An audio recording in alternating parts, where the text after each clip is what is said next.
வெளிச்சத்தின் பிள்ளைகளாகிய யாவருக்கும் அன்பின் வாழ்த்துக்கள். சங்கீதம் 101 முதல் வசனம் சொல்கிறது, உன்னதமானவரின் மறைவில் இருக்கிறவர், சர்வ வல்லவரின் நிழலில் தங்குவான் என்று. இன்றைக்கு கர்த்தருடைய பாதுகாப்பு நமக்கு என்னாலும் இருக்கிறது என்று ஆண்டவர் இந்த வசனத்தின் மூலமாக நமக்கு நினைவு. நீங்கள் பயப்படாமல் தைரியமாயிருங்கள்.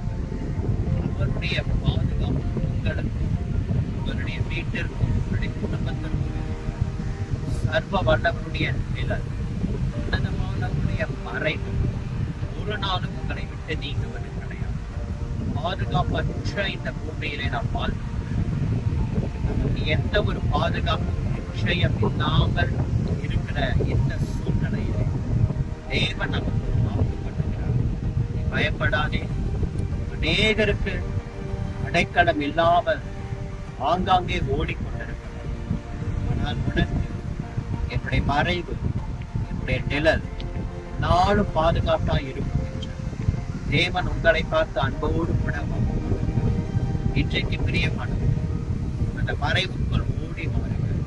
அந்த நிழலிலே அச்சம் அடையுங்கள். தேவன் உங்களை அவருடைய சட்டைகளுக்குள்ளாக மறைத்து கொள்வார்.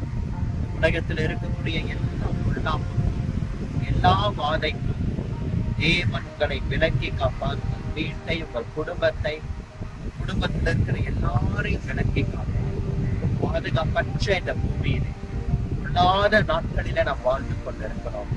இன்றைக்கு அவருடைய மறைவுக்குள் வந்து விடுங்கள். அவருடைய நிழலுக்குள்ளாக ஓடி வந்து விடுங்கள். அவரே நமக்கு அடைக்கலமும் நிழலும் ஆபத்து காலத்தில் அனுகூலமான துணையுமாய் இருக்கிறார். ஆகையினாலே 91 சங்கீதம் முதல் வசனத்தில் கர்த்தர் உங்களை ஆசீர்வதிப்பாராக. பெரிய பாதுகாப்பின் வளையத்திற்குள்ளாக தேவன் உங்களை வைத்தருளுவாராக. விசுவாசத்தோடு கூட இந்த வசனத்தை சுதந்திரித்துக் கொள்ளுங்கள். உன்னதமானவரின் மறைவும் சர்வ வல்லவருடைய நிழலும் என்னாலும் உங்களுக்கு உண்டாகும். God bless you. Amen.